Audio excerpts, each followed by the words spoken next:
Diferentes técnicas de imagen son capaces de evaluar rasgos tumorales.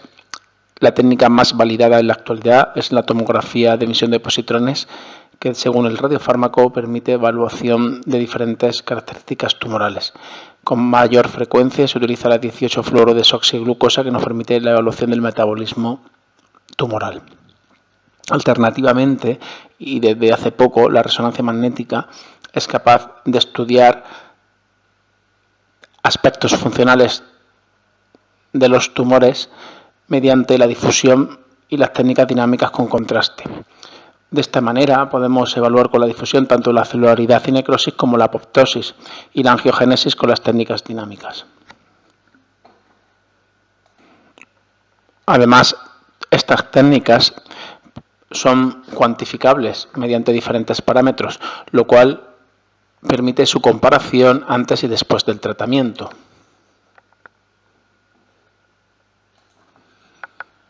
La primera parte de la conferencia va a versar sobre el papel de la difusión en la evaluación de la patología torácica.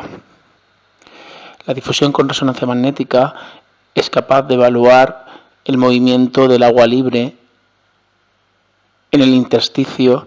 A la izquierda podemos ver cómo este movimiento se produce en un tejido normal y cómo se ve enlentecido en el esquema de la derecha cuando aumenta la celularidad o la ocupación del intersticio, como por ejemplo en una lesión oncológica. La difusión en el tórax es complicada de realizar, ya que podemos tener artefactos de susceptibilidad magnética, de movimiento, tanto por la respiración y la pulsación vascular y cardíaca, y por la baja densidad protónica intrínseca al pulmón. Sin embargo, diferentes desarrollos tecnológicos han posibilitado la aplicación de esta técnica en patología oncológica torácica. Actualmente ya se ha comprobado que la difusión es un potente biomarcador oncológico de grado tumoral respecto al tratamiento y que esta técnica es realizable en el tórax. Sin embargo, todavía no existen claros criterios de adquisición y cuantificación de las técnicas de difusión. La secuencia más empleada es la Single Shot Spin Echo ecoplanar. A pesar de la distorsión geométrica grosera intrínseca a las secuencias EPI, sobre todo en presencia de inhomogeneidades de B0, debido a desarrollos técnicos como la mejora en gradientes y el desarrollo de la imagen en paralelo, se han podido controlar. Hay que utilizar una antena multicanal de superficie, cuanto mayor el elemento, mayor calidad, y habitualmente es necesario al menos 2 valores B para poder realizar una cuantificación mediante el coeficiente de difusión aparente, ADC. Nosotros habitualmente utilizamos 8 valores B para realizar estudios bicompartimental de la difusión, como veremos posteriormente. Utilizamos un factor de imagen paralelo cercano a 2 y sincronismo respiratorio. Nuestra secuencia utiliza supresión espectral de la grasa. La supresión grasa es fundamental en la técnica de difusión, ya que proporciona un coeficiente de difusión aparente más aproximado, ya que la señal de la grasa se puede superponer a la anatomía que se estudia. En este ejemplo de un carcinoma epidermoide, en una resonancia de 1,5 teslas, podemos ver cómo la supresión grasa con STIR tiene una peor relación señal-ruido que utilizando la secuencia de supresión selectiva de la grasa, SPIR, como podemos ver en la columna de la derecha. La resonancia magnética de 3 teslas puede emplearse para realizar difusión de tórax con buena calidad, a pesar de los mayores problemas de la adquisición por la mayor variabilidad de B0 y los artefactos de susceptibilidad que distorsionan la imagen y limitaciones por el SAR que dificultan la supresión grasa.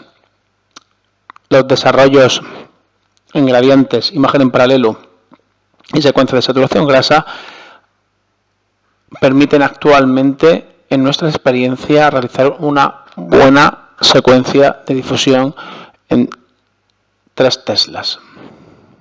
Aquí vemos un ejemplo de un paraganglioma mediastínico, cómo persiste con una señal elevada, con valores B altos, y la excelente calidad de este estudio realizado en una máquina de 3 teslas.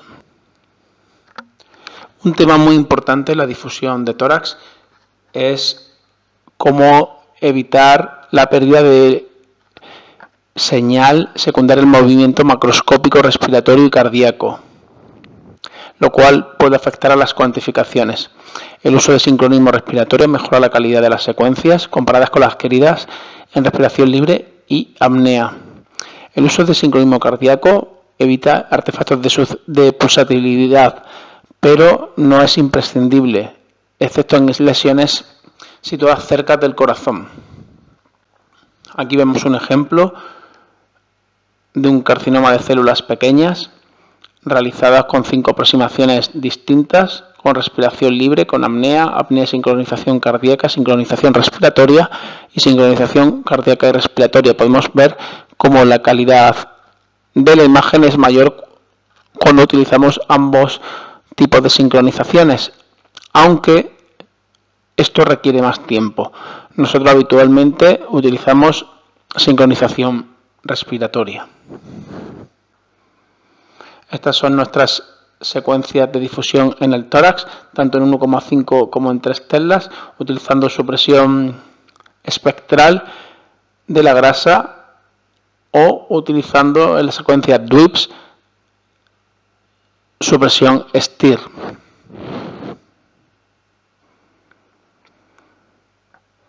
La caída de señal de la difusión es exponencial y está modulada por el factor B y las propiedades de difusión del tejido.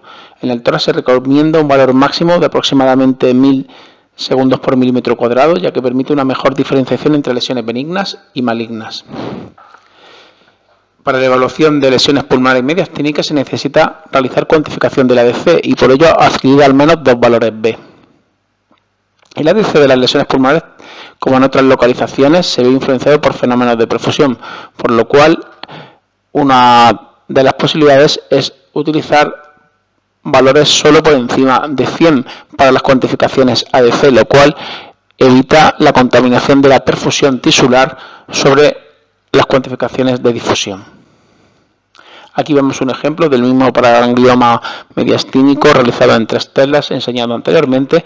Podemos ver cómo el ADC calculado con todos los valores B es de 1733 por día a la menos 3, y sin embargo cuando utilizamos solo valores por encima de 100, el ADC baja hasta 1520. Esta diferencia entre ambos cálculos se debe al efecto de la perfusión sobre la caída de la difusión. Para una mejor valoración de estas alteraciones de la perfusión sobre la difusión, Levighan propuso el modelo de Intravoxel Incoherent Motion o modelo bicompartimental. Entre valores de 0 a 100 segundos por milímetro cuadrado existe una caída rápida de la señal por el efecto de la perfusión, y con valores por encima de 100 segundos por milímetro cuadrado la caída es más lenta y se debe a la difusión real del tejido. En varios órganos se ha demostrado que este modelo permite un cálculo de la difusión libre de perfusión D siendo más exacto que la ADC. También es posible aplicar este modelo en el tórax, ya que el valor ADC es generalmente que el valor D. No está probado todavía su utilidad clínica en la detección y la caracterización del nódulo o en otras aplicaciones. Aquí vemos un ejemplo de una metástasis de un carcinoma de células renales, donde utilizando un modelo monocompartimental y calculando el ADC, podemos ver en la gráfica de caída de la señal, la línea gris, como el modelo ADC es de 1,6 por día a la menos 3. Sin embargo, si dividimos la caída de la señal utilizando el modelo bicompartimental por valores menores de 100 existe una caída rápida y con valores por encima de 100 una caída más lenta.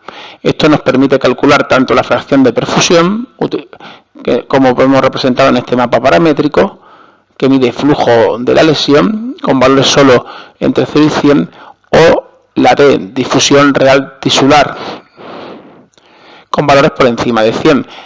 Y podemos observar cómo la D de esta metástasis es de 1,3 por 10 a la menos 3 comparada con la de 1,6 por 10 a la menos 3.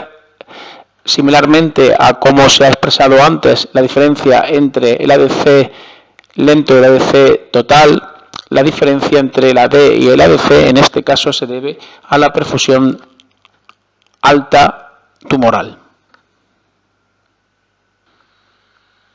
En este ejemplo podemos ver cómo en la secuencia T2 no es posible determinar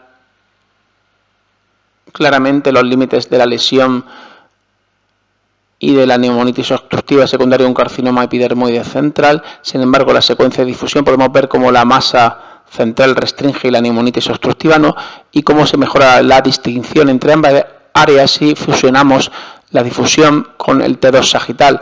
En la última imagen de fusión se delimita en rojo, señalado por un asterisco, el carcinoma epidermoide con restricción de la difusión y sin restricción las zonas periféricas de neumonitis obstructiva.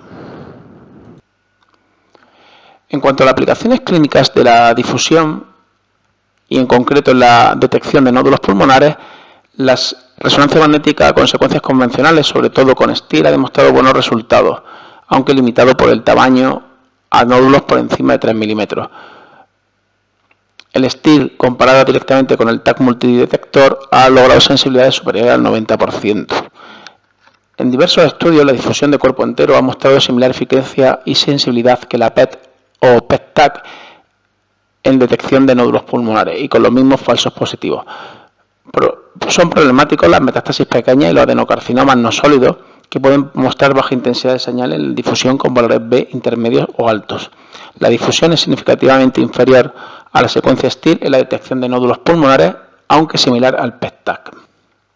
En este ejemplo podemos ver múltiples metástasis de un carcinoma papilar de tiroides en la secuencia STIR y cómo con valores B alto solo detectamos algunos de estos nódulos, pero muchos menos que con la secuencia STIR. Por tanto, podemos concluir que la difusión es inferior al STIR en la detección de nódulos pulmonares y, por tanto, debe complementarse con esta secuencia cuando este es el objetivo del estudio. Sin embargo, la difusión puede ayudarnos a detectar lesiones por su mayor contraste ruido que las secuencias morfológicas en algunos escenarios. Por ejemplo, en el caso de este carcinoma epidermoide central, tanto la lesión primaria como la metástasis pleurales, pulmonares contralaterales y ganglionares medias técnicas son mejor detectadas en la secuencia de difusión comparada con la secuencia STIR, debido a la presencia de una amplia neumonitis obstructiva que presenta hiperseñal en STIR y no presenta restricción de la difusión. En cuanto a la detección de nódulos pulmonares, ya hemos visto que la difusión presenta algunas limitaciones.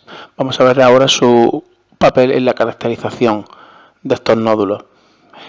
Este es un hot topic actualmente en la literatura, ya que la probabilidad de que un nódulo pulmonar sea maligno aumenta con el tamaño. Tan solo el 20% de los nódulos mayores de 20 milímetros son benignos. Aunque la TAC es la técnica más usada, tan solo utiliza criterios morfológicos. La TAC dinámica con contraste muestra una excelente sensibilidad, pero limitada especificidad. La PET es muy útil, pero está limitada en casos de adenocarcinoma, principalmente en los no invasivos, y presenta una alta proporción de falsos positivos, debido a nódulos inflamatorios. La resonancia morfológica, con secuencias STIR y convencionales, muestra una superposición significativa entre los resultados de lesiones benignas y malignas. También se ha utilizado la resonancia dinámica con contraste, que tiene una mayor especificidad y fiabilidad que la TAC y el PET-TAC, aunque hay un solapamiento entre los patrones de realce de lesiones malignas e inflamatorias.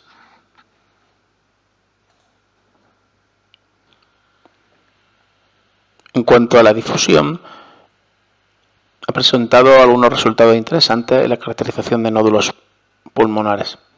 En general, las lesiones malignas suelen presentar hiperseñal con B alto y menor ADC que las lesiones benignas. Se ha utilizado tanto una inspección visual, cualitativa o semicuantitativa, comparando la señal de los nódulos con la médula, o incluso la cuantitativa usando el ADC.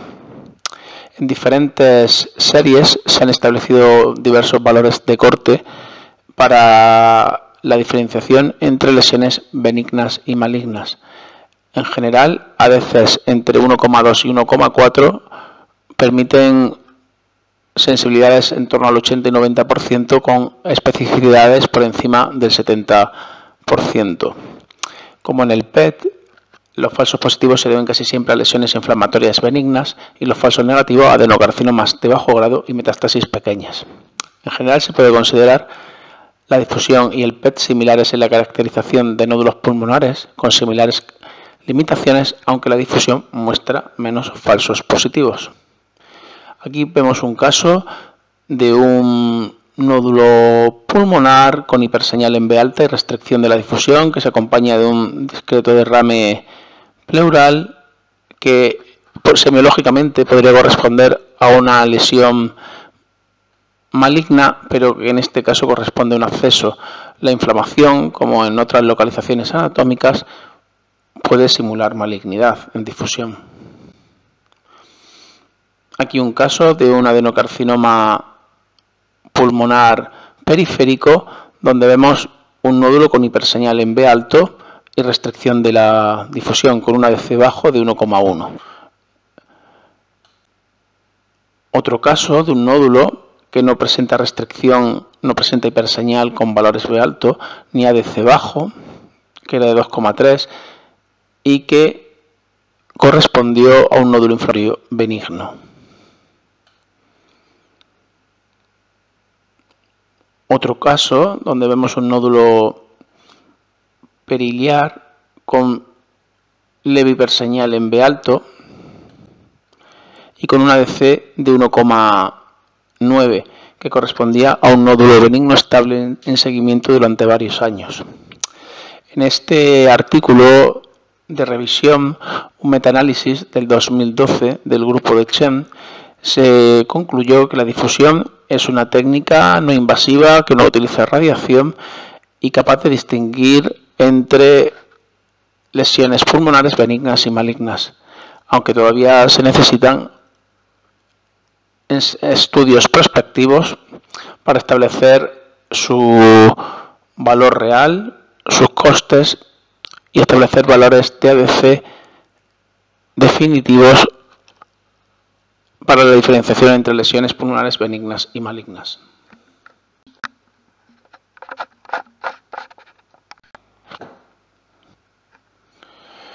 También se ha utilizado la difusión como biomarcador in vivo del grado tumoral y diferenciación del cáncer de pulmón, ya que las lesiones más agresivas son más celulares que las bien diferenciadas y presentan mayor restricción. En el artículo de Matova se encontró una adecuada correlación entre los valores de ADC y la celularidad tumoral en el cáncer de pulmón, ya que los adenocarcinomas bien diferenciados mostraron ADC superiores a los agresivos y a los carcinomas epidermoides. En la serie de Liu, el ADC fue significativamente inferior en el carcinoma de pulmón de células pequeñas que en el carcinoma de pulmón de no células pequeñas. Razek y colaboradores también demostraron el ADC como un potencial factor pronóstico en el cáncer de pulmón, y Kanauchi pudo comprobar que la difusión era un factor predictivo independiente para detectar cáncer invasivo. A pesar de todos estos datos, existen algunas contradicciones en el valor de la difusión para la diferenciación de las diferentes variedades histológicas de los adenocarcinomas. Actualmente se puede decir que existe una correlación demostrada entre los valores de ADC y la celularidad tumoral. Los adenocarcinomas bien diferenciados muestran valores de ADC superiores a los adenocarcinomas más agresivos y carcinomas epidermoides, y el carcinoma de células pequeñas tiene valores de ADC más bajos que el de células no pequeñas. Sin embargo, los adenocarcinomas no sólidos, los broncoalveolares, pueden no mostrar restricción de la difusión. El cálculo del ADC o del AD, como en el modelo IBIN, puede potencialmente mejorar la caracterización del cáncer de pulmón. una aplicación interesante de la difusión es que permite una muy buena distinción entre la masa central y la neumonitis posobstructiva del carcinoma, siendo esto muy interesante para la planificación de la radioterapia y aportando a la difusión información extra sobre las secuencias T2 o la tomografía con contraste. En este ejemplo podemos ver una gran masa central con neumonitis obstructiva que se distingue mejor en la difusión y con un ADC bajo de 1,3, indicando un carcinoma de pulmón agresivo. La imagen de fusión en sagital entre la secuencia Balan y de difusión todavía nos permite distinguir mejor la lesión. Era un carcinoma epidermoide. Este caso existía un nódulo en el lóbulo derecho negativo para malignidad en el PET que la resonancia magnética presentaba hiperseñal en T2 y una leve hiperseñal en B alto. El ADC era de 1,9 por día a la menos 3, por tanto no en rango de malignidad. Sin embargo, si aplicamos el modelo IBIN, debido a la alta fracción de perfusión del nódulo, el valor D es de 1,3 por 10 a la menos 3 y sí que sugiere malignidad. Este nódulo correspondía a un adenocarcinoma no invasivo o antiguo carcinoma broncoalveolar. Y aunque todavía hay que demostrar cuál es el papel del modelo IBIN en la caracterización de nódulos pulmonares, este caso ejemplifica un potencial papel para este modelo. Otro ejemplo, en un estudio de cuerpo completo con difusión, se objetiva una masa central con restricción de la difusión, con metástasis pleurares acompañantes y sin metástasis en otras localizaciones. La difusión de cuerpo completo permite una estadificación TNM en un solo estudio, como se demuestra en este caso de un adenocarcinoma central. En cuanto a la estadificación ganglionar del carcinoma pulmonar de células no pequeñas, existen resultados prometedores con difusión, ya que muestra un alto valor predictivo negativo para excluir metástasis ganglionares. Se han utilizado tanto la valoración visual como la cuantificación del ADC y en consecuencia de difusión con sincronismo respiratorio y saturación espectral en la serie de Nomori, la difusión fue significativamente más fiable y con menos falsos positivos que el PET, utilizando como valor de corte un valor ADC de 1,6. Sin embargo, cuando se han utilizado las secuencias DWIPS, que son las utilizadas en las aproximaciones de cuerpo completo, sin sincronismo respiratorio y con saturación grasa STIR, los resultados son menos fiables que los de la PET-TAC. Y si se utilizan secuencias anatómicas, los resultados mejoran. En cualquier caso, todavía no existe evidencia suficiente como para pensar que la difusión puede sustituir al PET-TAC en la estadificación ganglionar del carcinoma de pulmón. La difusión con resonancia magnética permite la estadificación N del carcinoma pulmonar con ventaja sobre las secuencias morfológicas. En este ejemplo podemos ver un primario iliar derecho correspondiente a una adenocarcinoma que presenta múltiples adenopatías mediastínicas con restricción de la difusión, lo cual sugiere malignidad, como se pudo comprobar en la mediastinoscopia. Sin embargo, en secuencias morfológicas T2 vemos como algunas de estas adenopatías presentan un tamaño inferior al centímetro y no disponemos de criterios para definir si son malignas o no. Además, la resonancia de cuerpo entero se ha utilizado para la estadificación M del carcinoma pulmonar de células no pequeñas con resultados similares a la PET-TAC. En ambas técnicas, la mayor parte de los falsos positivos y negativos corresponden tanto a metástasis cerebrales como pulmonares.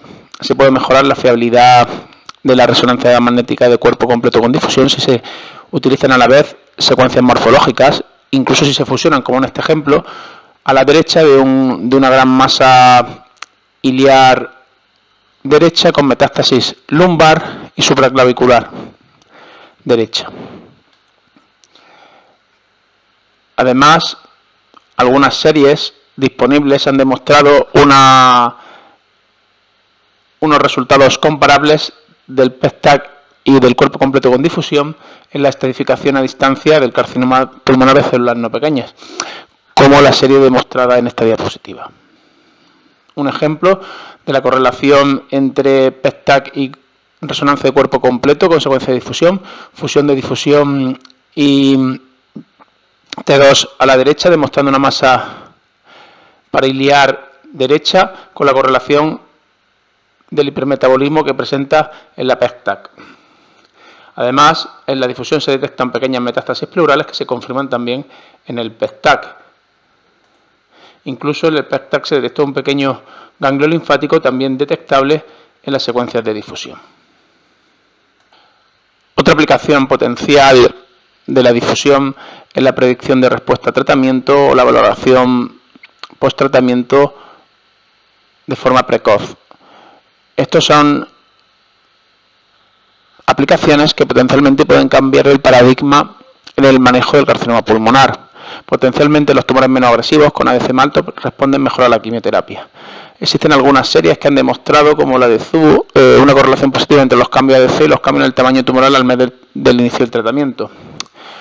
También en la serie de Okuna se evaluaron prospectivamente 17 pacientes con 20 lesiones pulmonares sometidas a ablación con radiofrecuencia guiada por TC y se calculó el ADC de las lesiones antes y 3 días después del tratamiento. El ADC post-tratamiento de las lesiones sin progresión local fue significativamente más alto que el de las lesiones que tuvieron progresión local. Esta diferencia, sin embargo, no se pudo predecir con el ADC pretratamiento. Aquí vemos un caso donde morfológicamente vemos un colapso pulmonar segmentario y no se detecta clara masa, pero sí se ve una zona de restricción de la difusión con un ADC de 1,9 confirmado por broncoscopia correspondiente a un adenocarcinoma de bajo grado. 3 meses post tratamiento vemos en la TAC una respuesta completa con expansión del pulmón y ausencia de masa residual. El ADC bajo pretratamiento predecía una buena respuesta potencial. Otro caso de un adenocarcinoma donde vemos que entre los controles de resonancia con difusión de abril y junio existe estabilidad del valor D de 1,6 por día a la menos 3. Sin embargo, entre los TAC de abril y septiembre existe una franca progresión de la enfermedad local y linfangitis carcinomatosa. La ausencia de variación de elevación del valor D entre los controles de abril y junio ya sugería una mala respuesta a tratamiento quimioterápico. También la difusión puede evaluar la respuesta a tratamiento del carcinoma pulmonar de células pequeñas, como en este caso, donde podemos ver a la izquierda una masa mediastínica correspondiente a un conglomerado adenopático con gran restricción de la difusión en un carcinoma pulmonar de células pequeñas, y como 4 meses tras el inicio de la quimioterapia la masa prácticamente ha desaparecido. Además, hace poco se ha publicado un estudio muy interesante donde se ha demostrado que la evaluación precoz de respuesta a quimioterapia con resonancia magnética de difusión se correlaciona con la supervivencia media libre de progresión, con un incremento significativo en pacientes que mostraron un incremento del ADC en el primer ciclo post-quimioterapia. Otra serie ha demostrado el papel potencial de la difusión para predecir la respuesta a tratamiento en pacientes con carcinoma pulmonar de células no pequeñas, estadio 3, con ventaja significativa sobre el PET-CT. También la difusión es interesante en la evaluación de los ganglios linfáticos. Varias series han demostrado que el uso de la difusión con cuantificación ADC permite diferenciar ganglios linfáticos benignos de los metastásicos en el cáncer de pulmón. Incluso algunos autores, como Racek, han estimado un valor de corte de 1,85 por día a la menos 3 para diferenciar ganglios benignos de los malignos, aunque no encontraron diferencia significativa entre metástasis y linfoma. De cualquier forma, estos valores de corte deben tomarse con cautela, ya que son variables según el tipo de equipamiento y secuencia utilizada. Sorprendentemente, la serie Sakurada demostró valores ADC más altos en los ganglios metastásicos del cáncer de esófago que en los ganglios normales, aunque con solapamiento entre los dos grupos. Aquí tenemos un caso de un paciente en seguimiento por adenocarcinoma de pulmón con un PET positivo por una adenopatía paratraqueal derecha confirmada como se puede ver en este caso, ya que presenta restricción, una adenopatía milimétrica confirmada posteriormente en mediastinoscopia. También la difusión puede tener un papel en la diferenciación y caracterización de las masas mediastínicas. RACEC y colaboradores evaluaron 45 pacientes con masa mediastínica y utilizando un valor de corte de ADC de 1,5 por día a la menos 3 obtuvieron una fiabilidad diagnóstica del 95%, con sensibilidad del 96%, especificidad del 94%, un valor predictivo positivo del 94% y valor predictivo negativo del 96%, y con un área bajo la curva de 0,94 la diferenciación entre tumores benignos y malignos, con una diferencia significativa en el ADC de tumores malignos bien diferenciados y mal diferenciados adicionalmente. Sin embargo, en otras series, la difusión muestra un papel limitado en la detección del cáncer de esófago. Aquí vemos en la fila de arriba un comportamiento de un quiste broncogénico que no muestra restricción y abajo un carcinoma esofágico difícil de detectar en las secuencias morfológicas T2 que presenta clara restricción de la difusión en la secuencia tanto de difusión con B alto como difusión, que es la figura a la derecha. También nos puede servir para monitorizar respuesta a tratamiento en pacientes con linfoma o otro tipo de tumores malignos mediastínicos. Aquí vemos una aplicación muy interesante en una paciente embarazada que debutó con masas supraclaviculares, se estadificó con resonancia magnética por su embarazo, objetivándose masas supraclaviculares bilaterales y mediastínicas superiores, además de adenopatías paraórticas izquierdas. En el control a los 3 meses post-quimioterapia, todavía con el embarazo en curso, se objetiva una respuesta prácticamente completa mediastínica y supraclavicular con persistencia de las adenopatías paraórticas izquierdas. La perfusión con resonancia magnética se basa en la utilización de una secuencia dinámica con contraste con alta resolución temporal y nos permite la evaluación de la angiogénesis tumoral.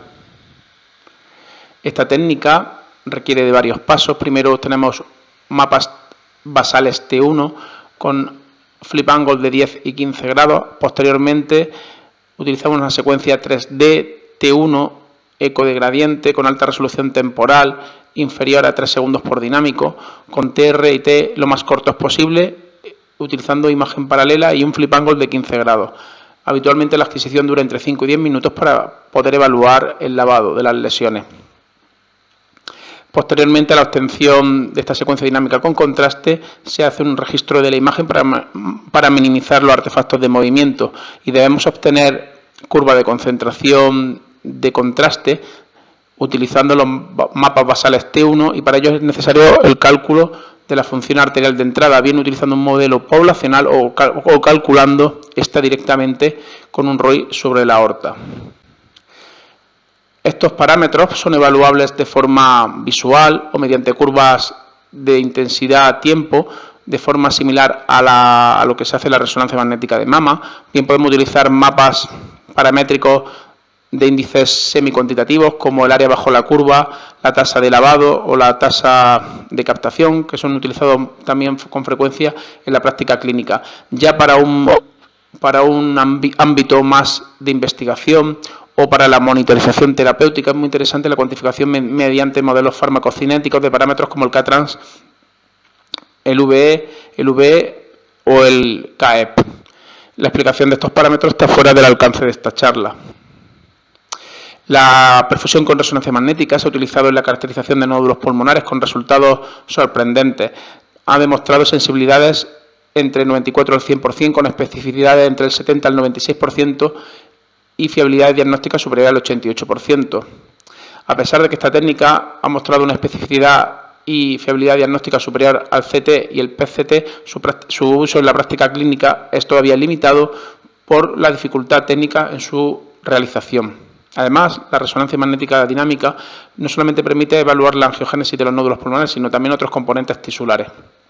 Aquí vemos un ejemplo de una masa iliar con características de agresividad biológica en la serie con contraste, donde muestra una captación muy rápida y posterior lavado, como se puede comprobar en los mapas de wash-in y wash-out. Además, el uso de las curvas de intensidad de tiempo nos permite de forma rápida y visual evaluar las características angiogénicas de los tumores. Una curva tipo 1 de captación progresiva favorece malignidad, la tipo 2, captación progresiva y posterior meseta, también favorece benignidad, aunque a veces las lesiones malignas pueden mostrar este patrón, y aunque más típicamente las lesiones agresivas muestran captación y posterior lavado, lo que es la curva tipo 3. Actualmente la perfusión con resonancia magnética es una modalidad solventadora de problemas, sobre todo en casos donde el TAC o el PET-TAC son inconcluyentes. Aquí vemos un ejemplo de un tumor, de un nódulo benigno con captación progresiva rápida. Podemos ver la captación progresiva en toda la serie dinámica, con una resolución temporal muy alta. Otra aplicación interesante de la perfusión con resonancia magnética es la monitorización terapéutica. Uno y colaboradores demostraron que los parámetros derivados de un modelo de análisis monocompartimental de la resonancia magnética dinámica con contraste, como el índice de realce máximo relativo y la curva de realce, fueron significativamente más bajos en el grupo con control local de la enfermedad, en pacientes con carcinoma de pulmón de células no pequeñas tratados con quimioterapia, que en el grupo con fallo de control local. Además, hubo una diferencia significativa en la supervivencia media de ambos grupos. Aquí tenemos un ejemplo de un adenocarcinoma operado, donde sobre la cicatriz vemos una zona de restricción que sugiere, de acuerdo a la secuencia de difusión, recidiva tumoral. 3 meses post-quimioterapia podemos ver cómo la imagen morfológica es similar, persiste la zona de restricción de la difusión y además en la serie de perfusión existe una captación aumentada indicando actividad angiogénica y ausencia de respuesta a tratamiento con persistencia de tumor activo. Otro campo muy interesante de aplicación de la perfusión con resonancia magnética es la monitorización terapéutica de drogas antiangiogénicas, que han demostrado el aumento de la supervivencia en el carcinoma broncogénico. Diversos estudios, como los que muestran esta diapositiva, muestran como datos preliminares que la aplicación de la perfusión con resonancia magnética utilizando un modelo bicompartimental permite cuantificar de forma temprana la respuesta a tratamiento y cómo se correlaciona con diferentes parámetros de supervivencia. Sin embargo, de acuerdo también a datos recientes, el PET-TAC tiene también un valor predictivo potencial, incluso mejor que la resonancia magnética con perfusión. En cualquier caso, todos estos datos deben tomarse como preliminares, siendo un campo de investigación activa y donde nuevos resultados permitirán establecer el papel definitivo de la resonancia magnética en este campo. Aquí tenemos un ejemplo de un carcinoma broncogénico central con su fenotipo angiogénico cuantificado mediante un modelo bicompartimental con los mapas de K-TRAMS, VE y KEP. Existe un incremento de la permeabilidad al aumentar el KEP y disminución del espacio extracelular extravascular, como se ve en el mapa de VE, con una perfusión heterogénea en el mapa de K-TRANS. Estos parámetros favorecen una buena respuesta a tratamiento en este caso. Otro campo de aplicación creciente de la perfusión con resonancia magnética es la recidiva del carcinoma pulmonar. Aquí tenemos un caso de un carcinoma broncogénico central, en este caso de un adenocarcinoma tratado, donde en la secuencia morfológica T1 no es posible distinguir la neumonitis obstructiva de la masa central, lo cual sí objetivamos de forma clara como una zona de restricción de la difusión en la secuencia de difusión y mapas de cuantificación ADC. De forma similar podemos ver en los mapas paramétricos del estudio dinámico con contraste, como el área bajo la curva o el K-TRAMS, el aumento de la angiogénesis tumoral con una distribución similar a la de la difusión. En esta charla hemos intentado establecer el papel de la resonancia magnética funcional en la evaluación de la patología torácica oncológica, principalmente en el carcinoma de pulmón. El uso de estas técnicas en el mismo protocolo que las secuencias morfológicas mejora la caracterización etiológica, la información pronóstica, la monitorización de respuesta terapéutica y detección de recidiva en el carcinoma de pulmón. La difusión es la técnica más validada y más preparada para la práctica clínica, si bien todavía no es una técnica de primera elección y necesita cierta validación. Sus principales indicaciones actuales son la caracterización de nódulos pulmonares, la evaluación de respuesta a tratamiento y seguimiento oncológico del carcinoma de pulmón, así como la evaluación y caracterización de masas mediastínicas. La resonancia de perfusión con técnica dinámica, con contraste, complementa a la secuencia de difusión, se pueden establecer juntas en el mismo protocolo y aparte de las mismas aplicaciones que la difusión, presenta un papel prometedor en la evaluación precoz de la respuesta a drogas antiangiogénicas del carcinoma pulmonar de células no pequeñas. Con esto damos por concluido la charla y muchas gracias por la invitación.